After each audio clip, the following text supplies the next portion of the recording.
Pernah nggak sih merasa kewalahan ngurus kerjaan, anak-anak, dan semua urusan rumah? Aku juga.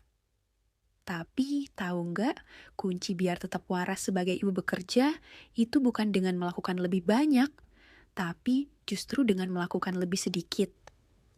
Di video ini, aku bakal sharing strategi yang benar-benar ngebantu aku buat tetap seimbang antara kerjaan, ngurus 3 anak, dan tetap punya waktu buat diri sendiri, tanpa stres dan tanpa rasa bersalah. Dan yang paling penting, cara ini bisa langsung kamu coba, bahkan di hari-hari tersibuk sekalipun. Tonton sampai habis ya, biar kita bisa jalani peran sebagai ibu menjadi lebih santai. Karena menjadi ibu adalah perjalanan seumur hidup, pelajaran yang tidak pernah ada habisnya, dan setiap perjalanan menguji kekuatanmu. Halo.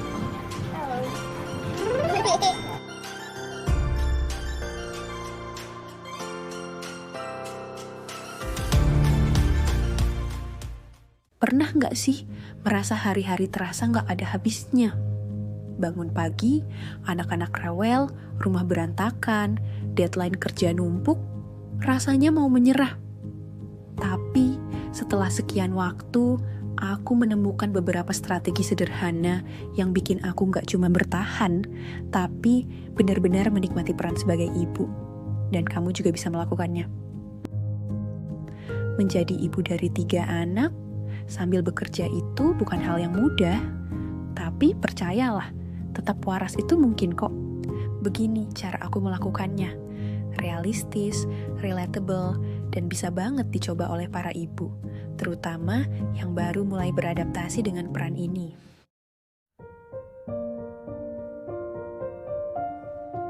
Satu, tetapkan ekspektasi yang realistis. Jujur aja, mencoba melakukan semuanya adalah jalan pintas menuju burnout. Dulu, aku berpikir harus jadi ibu yang sempurna, karyawan teladan, dan ibu rumah tangga yang hebat sekaligus. Spoiler alert, itu nggak mungkin.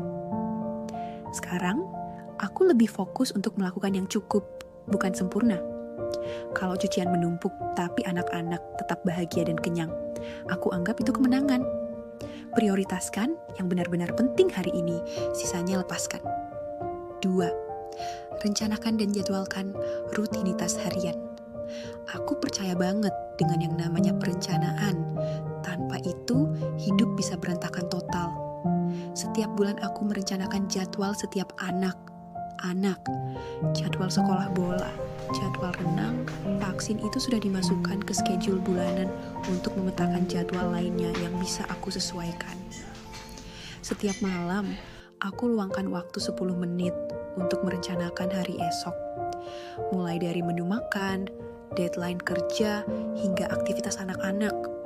Tapi yang terpenting, aku tetap fleksibel karena, jujur aja, balita punya agenda mereka sendiri. Coba deh, petakan jadwal setiap anak di Gmail Calendar, lalu cek setiap minggunya sebagai acuan mama, apa yang harus dikerjakan dan sisakan ruang untuk hal-hal tak terduga. 3. Prioritaskan. Lakukan yang benar-benar penting dulu. Aku selalu berusaha menyelesaikan semua hal di daftar tugas hasilnya. Aku kelelahan. Sekarang, aku selalu bertanya, apakah ini masih penting minggu depan? Kalau tidak, aku singkirkan. Rumah gak harus selalu rapi, tapi meluangkan waktu 30 menit membaca bersama anak-anak jauh lebih bermakna.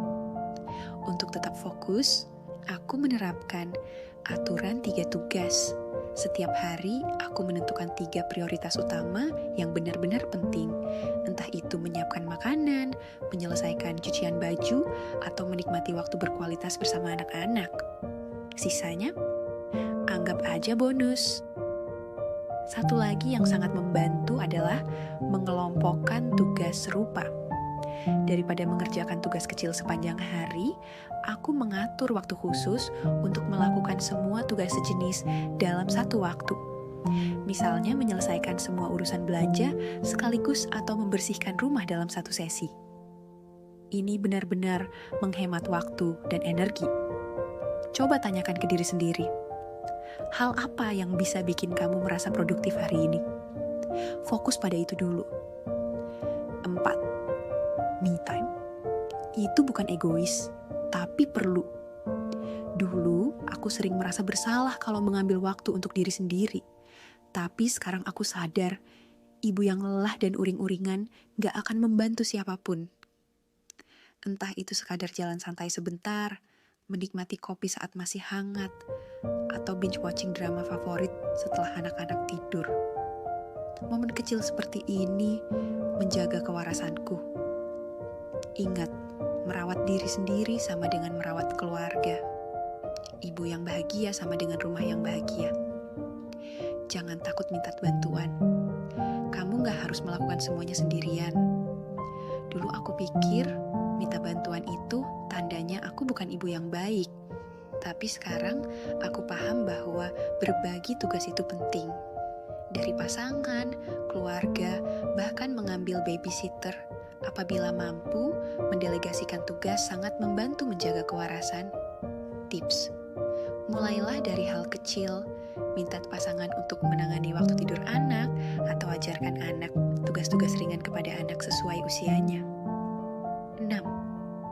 Tertawalah di tengah kekacauan. Ada hari-hari di mana segalanya terasa berantakan, susu tumpah, deadline terlewat, dan anak yang tantrum. Dulu aku stres menghadapi hal ini, sekarang aku lebih memilih untuk menertawakannya. Hidup sebagai ibu memang gak bisa diprediksi, dan itu gak apa-apa. Menertawakan diri sendiri adalah alat bertahan terbaikku. Mindset shift.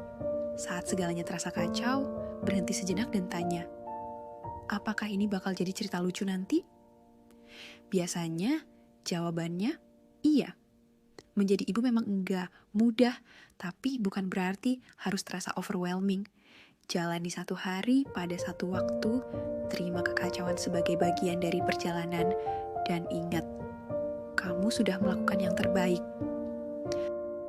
Menjadi ibu dari 3 anak sambil bekerja bukan tentang melakukan semuanya dengan sempurna, tapi tentang menemukan keseimbangan yang membuat hati tetap tenang. Kuncinya, melepaskan tekanan, merangkul kekacauan, dan selalu mengingat bahwa kita juga butuh waktu untuk diri sendiri.